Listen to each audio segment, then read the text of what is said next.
troca de forças eletromagnéticas, em cuja tessitura circulam as irradiações que lhes são peculiares, e desse modo, estende a própria influência que a feição do campo proposto por Einstein, diminui com a distância do fulcro consciencial emissor, tornando-se cada vez menor, mas a espraiar-se pelo universo infindo. Pela maneira que a aura se mostra, com os seus múltiplos aspectos e combinações de cores, já foi motivo de estudos pelos antigos, que traduziam, na cor escuro para o negro, a presença do ódio e maldade, no castanho e suas nuances, avareza, e ciúme, egoísmo, no vermelho, a ira ao lado da sensualidade, no cinzento, não só o medo mas também o abatimento e a depressão, no rosa estaria a dedicação e o amor, no violeta o altruísmo com espiritualidade dilatada, no amarelo a intelectualidade.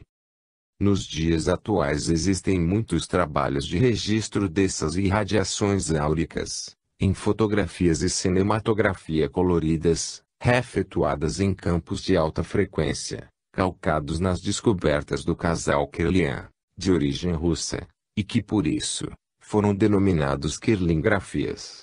Esse campo áurico de registro é conhecido na Rússia como campo de bioplasma. Algumas escolas americanas lhe chamaram campo psiplasmático. No Brasil, o Dr. Hernani em 1972 apresentou trabalhos científicos de valor, a concorrerem com conhecimento e abertura de novas veredas que os estudos desses GAES podem oferecer.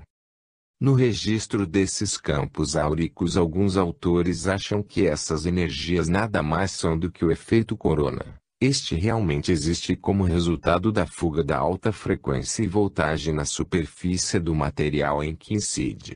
Porém, as pesquisas notificaram que o efeito corona não apresenta as imensas variações do campo áurico quanto ao seu aspecto, cor e amplitude. Ainda mais, observaram com certo critério e razão as mudanças do campo áurico com relação aos diversos estados normais e patológicos e nas condições emocionais de sensibilidade, percepção e doação magnética, passes. Diante de tais anotações, os pesquisadores não mais duvidaram da existência dessas irradiações com suas constantes mutações. A aura é um campo biológico bem estruturado, não apresentando um sistema desordenado de emissões e recepções. Tem sua grande aplicação nos passes magnéticos, cujos resultados bem comprovados vêm mostrando um novo campo de pesquisas. Capítulo 2. Biotipos psicológicos, doenças psicossomáticas, reflexos kármicos, biorritmos, registros cerebrais. Os diversos campos do psiquismo variam funcionalmente de indivíduo para indivíduo. Cada um de nós possui as suas nuances de energia psíquica, definindo tons próprios, o que dá uma variedade imensa de tipos psicológicos. Por isso jamais conseguiremos definir padrões dentro de uma classificação ou esquema por mais perfeita que seja possível, no entanto, identificar segundo a atitude, pensamento junguiano, os indivíduos segundo duas grandes classes, o tipo psicológico extrovertido e o tipo introvertido, com seus respectivos graus intermediários. O extrovertido em face do objeto possui uma reação positiva, dando-se o contrário com o introvertido. O primeiro por tomar diretrizes em relação ao objeto, acoita as normas e o espírito da época. O segundo por estar na dependência mais de fatores subjetivos, adapta-se com dificuldade ao mundo exterior, dando ao objeto um interesse escasso, bastante apegado a alguns indivíduos.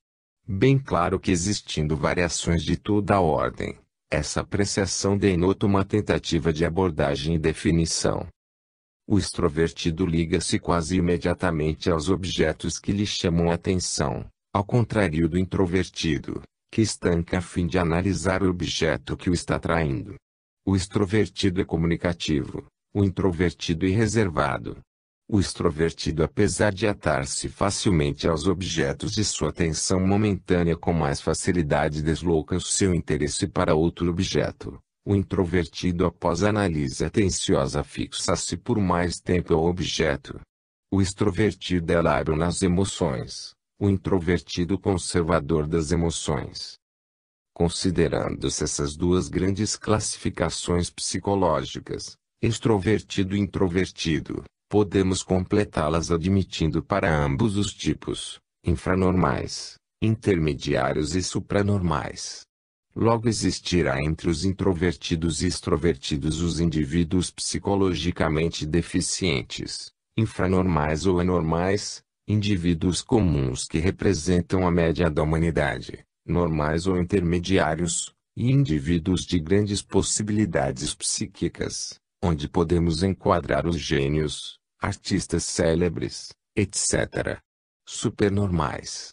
Com essa maneira de ver, teremos uma base para estudos psicológicos individualizados, nos quais temos a obrigação de oferecer um sentido mais preciso à pesquisa e à experimentação. Entretanto, sabemos que os diversos graus de mentalidade, dos infra aos supranormais, estarão na dependência de condições evolutivas do reencarnante. É a estrutura dos núcleos em potenciação que demarcariam nas telas neuroniais os impulsos já construídos no espírito. Os dois tipos, extro e introvertido, ainda estão sujeitos a variações de acordo com as diversas épocas de vida, e é muito comum encontrarmos o tipo extrovertido na juventude e o introvertido na velhice. Mas ainda devemos considerar as alegrias intensas, dores de todo o caráter e modalidade, e outras emoções marcantes como elementos preponderantes das alterações e variações dos tipos psicológicos. Enfim, o tipo psicológico, cujo aspecto consciente, personalidade, é reflexo da zona inconsciente, individualidade, ainda sofre oscilações, variações e mutações caldeados pelo nível social e espiritual em que se encontra o indivíduo. Por tudo isso, podemos avaliar a diversidade que o psiquismo humano poderá apresentar de indivíduo para indivíduo, e para enquadrá-lo num sistema descritivo teremos de simplificá-lo ao máximo, abordando pontos comuns e orientando caminhos particularizados. O ser que vem à Terra, a fim de ocupar nova estrutura material, será a combinação dos genitores e a sua própria condição espiritual. As demarcações mais acentuadas se fazem às expensas do espírito reencarnante, porquanto nele implantados estarão os fatores adquiridos das vivências passadas. São as chamadas reações kármicas, de modo positivo ou negativo, a atingirem os diversos pontos do departamento orgânico dentro do mesmo critério, isto é, dos extrovertidos e introvertidos, especificamente na área patológica. Muitas apreciações de biótipos tornam-se marcantes diante do tônus afetivo do ser, isto é, do seu respectivo humor fundamental. Tentando simplificar essas ideias, poderemos relacionar os indivíduos em dois grandes grupos, os ciclotímicos e os esquizotímicos.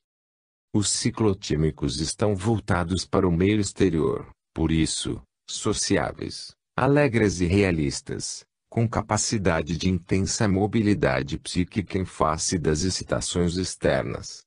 Isto lhes dá a condição de fácil oscilação entre alegria e tristeza.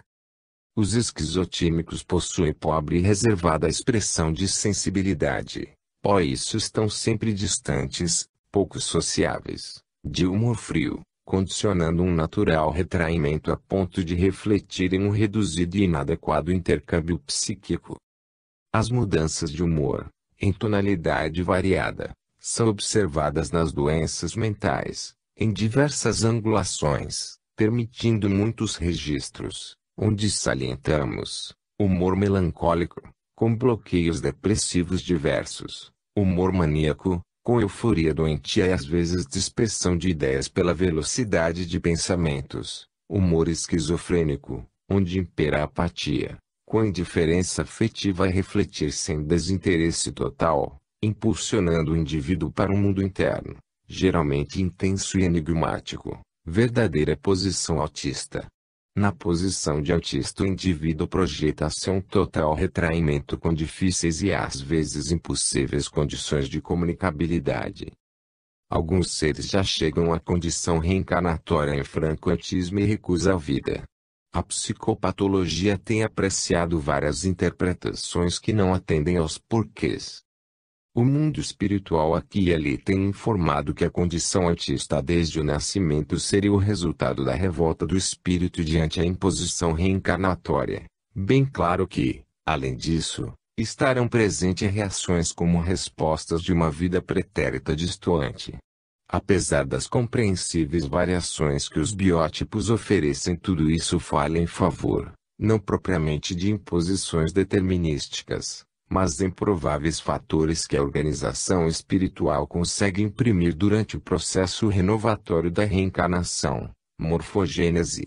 O indivíduo carrega no próprio espírito não só as suas deficiências, mas também o positivo que o passado demarcou. As sombras ou as luzes na estrutura do espírito serão consequência das vivências pretéritas. Diante de tais fatos, os biótipos psicológicos possuem certos fatores que poderíamos denominar impositivos, no sentido de que facilmente serão tendentes aos grupos de deficiências ou mesmo doenças. Também, muitos valores positivos serão como que mais facilmente ativados em alguns biótipos. Muitas vezes as tendências se fazem tão expressivas e gritantes, que deixam sem explicação os pesquisadores que se dedicaram à temática da herança, nos conhecidos capítulos da genética. Torna-se impossível explicar certas explosões de genialidade, em determinada pessoa através da herança familiar, porquanto notifica-se a essência em várias gerações pretéritas, da referida tendência. Podemos dizer que na zona do inconsciente, influenciando o processo da herança, seria uma zona construída pelas experiências que se perdem na noite dos tempos, todas calcadas em diversos corpos físicos, personalidade, que ocupou e continua ocupando na trilha evolutiva.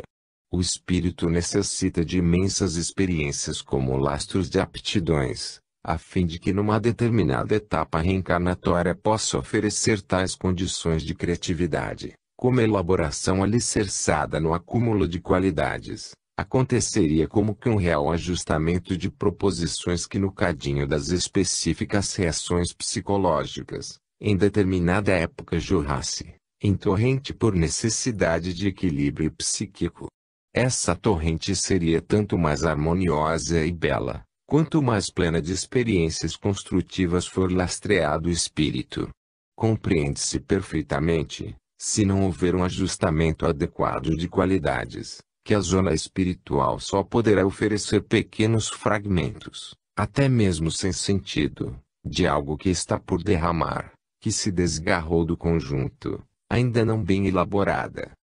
O processo de deságue pode dar-se ordenadamente ou mesmo com certo atropelo, traduzindo na zona consciente, algo harmônico e belo, ou com reflexos distantes. É bem lógico que o mecanismo em pauta estaria relacionado com o grau de evolução e consequente biótipo psicológico de determinado ser encarnado, considerando-se também os aspectos das influências que propiciam experiências, principalmente aquelas relacionadas com a conduta educacional. Os voos do espírito são imensos em seus graus e variações, tudo a depender de um grandioso processo elaborativo diante do rosário de vivências na matéria. De reencarnação em reencarnação o espírito vai elaborando as suas aquisições cujas aptidões alcançadas no incontável tempo das sedimentações experienciais se vão transformando num bloco energético de potencialidades. Estas por sua vez vão incentivando as telas reflexivas da consciência na busca de novos horizontes, cada vez mais claros e luminosos, transformando as sombreadores do passado em sementes elaborativas de uma ainda imortalidade incompreendida e infinita. É justamente na construção do próprio corpo físico que o espírito encontra o exaustor ideal para sua depuração, caso existam negatividades. Pelo visto, o processo reencarnatório não será tão somente condição de pagamento das deficiências passadas, mas, principalmente, fatores de impulsão evolutiva. Os espíritos reencarnantes, carentes e necessitados de reconstrução e reequilíbrio, podem apresentar variações em seus respectivos tipos psicológicos, em faixas consideradas normais ou patológicas. Sabemos que o nosso planeta alberga a maioria de indivíduos em processo de expiação. Em breve se elevará a fim de conquistar a faixa regenerativa. Nos tempos atuais, por serem momentos de transição, as reações kármicas se mostram mais ativas e acentuadas, porquanto mais ativa e acentuada é a exigente lei de equilíbrio da vida. As reações kármicas tornaram-se mais bem compreendidas quando as doenças chamadas psicossomáticas foram alertadas pela ciência. Essa compreendeu a importância das forças psíquicas refletidas no arcabouço material. A voz geral era de que existia doenças de fundo psicogênico, isto é, doenças ligadas ao psiquismo. Como grande número de pesquisadores não admitiam a existência da alma ou espírito, o fundo psicogênico na tela física passou a ser reflexos do inconsciente. Para nós, a região do inconsciente é parte do espírito. Jamais devemos esquecer os trabalhos de Franz Alexander, que valorizou, de um lado, conceitos freudianos e, do outro, os fatos psicogênicos nas pesquisas de Walter Cannon. O resultado foi o conhecimento que hoje possuímos sobre a medicina psicossomática, contribuindo de modo coerente no desligamento da psicologia da dependência filosófica e dar-lhe condições estruturais próprias. Hoje sabemos que grande parte das doenças estariam ligadas diretamente a um psiquismo de profundidade, fundo psicogênico. Com isso foram melhor avaliadas as doenças psicossomáticas que, em última análise, teriam origem em fontes espirituais necessitadas de expurgar o acúmulo de energias ali elaboradas. A tela física, por ser nutrida pelas fontes do espírito, núcleos em potenciação do inconsciente passado, seriam o campo ideal de descarga, porquanto, neste nível, determinaria sintomas diversos e em graus variados de acordo com a desenvoltura do processo em questão.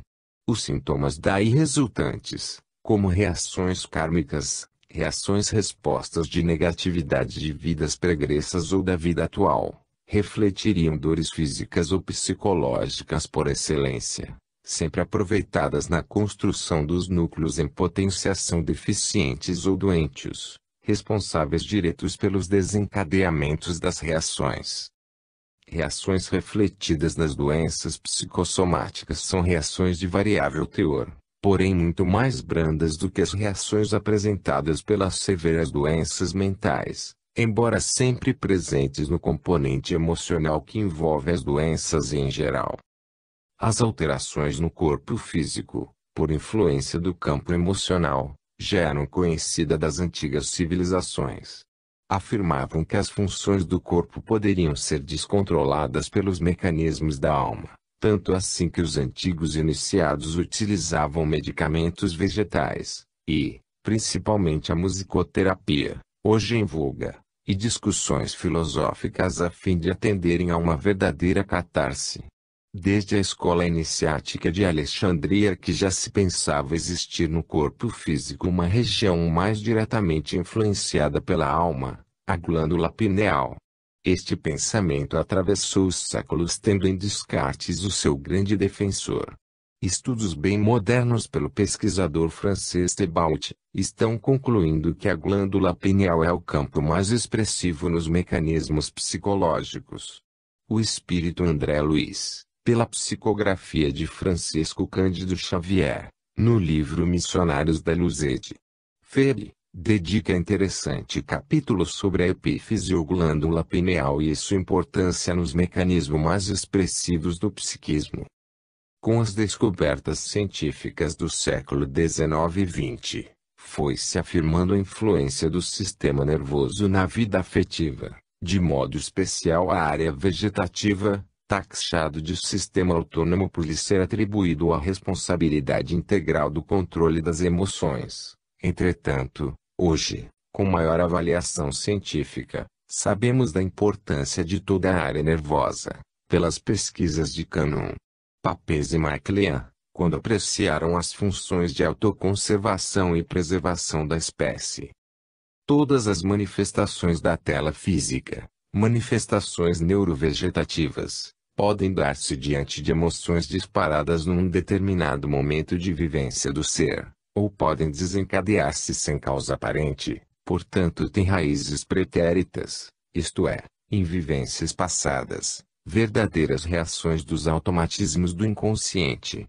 Quando as reações são desencadeadas no decurso da vida atual, podem ser denominadas reações aprendidas por se associarem a situações reais vividas e lembradas. Em ambos os casos, todos esses sintomas emocionais são semelhantes, refletindo taquicardia, sudorese, tremores, distúrbios visuais e outros, podendo chegar ao ponto de desencadear uma situação emergencial de luta ou fuga, tudo a depender da estrutura psicológica que o ser possui. As coisas ficam mais difíceis quando o quadro passa a ser consequência das desarmonias pretéritas, cujos sintomas se mostram renitentes, sem causa aparente, verdadeiras respostas reflexas incondicionadas, assim chamadas por desconhecermos os mecanismos de implantação nas raízes do próprio espírito. É de compreender-se que esses vórtices doentes do espírito levam algum tempo para serem implantados. O seu deslocamento também exigirá tempo e perseverança. Diante de sintomas dessa natureza, as respostas emergenciais na organização psíquica da zona consciente se fazem registrar, de modo inusitado, demonstrando anorexia ou fome excessiva, e como uma inexplicável necessidade de defesa de um inimigo desconhecido. Este último sintoma é comum em médiuns despreparados, pessoas mais sensíveis a projeções psicossomáticas, daqueles que ficaram à margem dos conceitos doutrinários espíritas, não sabem como lutar contra o inimigo influências espirituais negativas. Fatos dessa natureza, sem o devido respaldo espírita, estudo, compreensão do processo mediúnico, boa conduta moral, podem desencadear processos obsessivos que, em fase avançada, se mostram como autênticas psicoses. Pelo visto, as doenças psicossomáticas têm um horizonte bastante amplo, transcendendo a zona física. A presença de transtornos corporais, como reflexos de processos espirituais, contribui para uma ampliação psicológica do mais alto valor científico. As úlceras pépticas, a asma, a hipertensão arterial, certos grupos alérgicos, cujos sintomas em sua maioria psicogênicos, teriam explicações bastante largas se anexarmos as razões espirituais como fonte propulsora e desencadeadora do processo. F. Dubar e F. Alexander, reconhecidos mestres da psiquiatria, sugeriram que o cortejo de sintomas psicossomáticos estariam relacionados a tipos psicológicos bem caracterizados, isto é, indivíduos predispostos à hipertensão arterial, angina, asma, etc. Acreditamos que certas características dos tipos psicológicos, onde tais processos se mostram com maior projeção, já seriam demarcações nos fatores cromossomiais da herança física durante o movimento morfogenético, reencarnação, isto é, o ser durante o próprio desenvolvimento no útero já apresentaria tendências como resultado de legítima herança espiritual, sem precisões determinísticas, mas com oscilações imensas, onde o livre-arbítrio influenciaria ao lado da alimentação, educação, intelecção, desenvolvimento psicológico, etc. Dizia Alexander que o desencadeamento de doenças psicossomáticas estaria ligado a conflito específico, por determinadas constelações psicológicas incrustadas no ser. Estamos integralmente de acordo com as informações dessa grande estrela da psiquiatria, muito embora o conflito específico, para nós, faz parte da estrutura espiritual construída em desarmonias de outras vivências passadas, e que, em posterior romagem, exteriorizam os sintomas elaborados. As doenças são do espírito e o canal de manifestação estará predominantemente no sistema simpático ou parasimpático, O sistema de emergências que ativam no organismo a cadeia glandular e outras secreções próprias e algumas ainda desconhecidas preparando o organismo para a luta ou fuga quando o ser se comporta como criança indefesa adotando atitudes de dependência e tentando desligar-se da resposta emocional. Neste último caso a reação como que desaparece, porém vai se mostrar em outros setores físicos da organização, hipertensão arterial, úlceras do estômago, e duodeno, colites, etc., porquanto a catarse será inadiável, a fim de equilibrar o espírito, com as dores psicológicas daí resultantes. Os métodos diversos da psicanálise, através de pesquisas e observações, vêm mostrando avantajados estudos sobre a questão. Entretanto, esses métodos jamais chegarão a expressivas conclusões se não estenderem suas perquisições ao espírito e sua respectiva jornada reencarnatória. Os processos kármicos humanos do momento atual, além de impositivos, são complexos. É o caso das doenças mentais e degenerativas que se vêm apresentando em quadros clínicos de atípicas amostragens.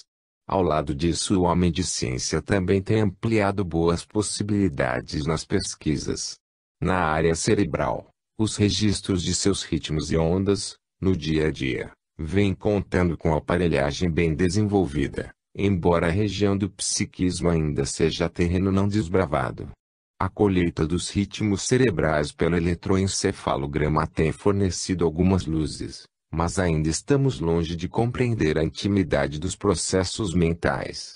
O eletro, resultado de registro das ondas cerebrais que são captadas por eletrodos convenientemente adaptados na parte externa da caixa craniana, nos tem mostrado que o cérebro humano possui 4 ritmos básicos: alfa, beta, teta e delta.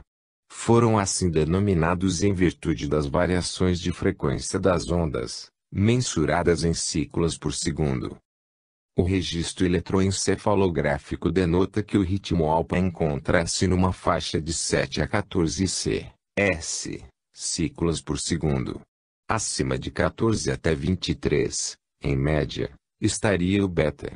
O ritmo teta, de frequência mais reduzida, estaria entre 7 e 4. O delta, por sua vez, ocuparia menos de 4 s, isto é, entre 0,5 e 4 s. O traçado EEG, eletroencefalograma, sofre imensas variações de indivíduo para indivíduo. Não existe praticamente traçados idênticos. Até mesmo de dia para dia existe diferença no traçado de um mesmo indivíduo. Com isso percebemos as dificuldades de interpretação dos respectivos traçados. Ainda assim, acrescentamos que as ondas, nas diversas faixas, sofrem oscilações e variações de comprimento, desdobramento, ampliação e redução de ondas serão bem maiores nos estados patológicos, onde muitas vezes são registradas as descargas oriundas das tempestades de movimento. Os registros dos traçados do EEG não representam em sua totalidade o que se passa integralmente na zona cerebral. Realmente existe um registro, acompanhando até fatos imprecisões, que tornam a interpretação além de difícil, muitas vezes pobres de dados.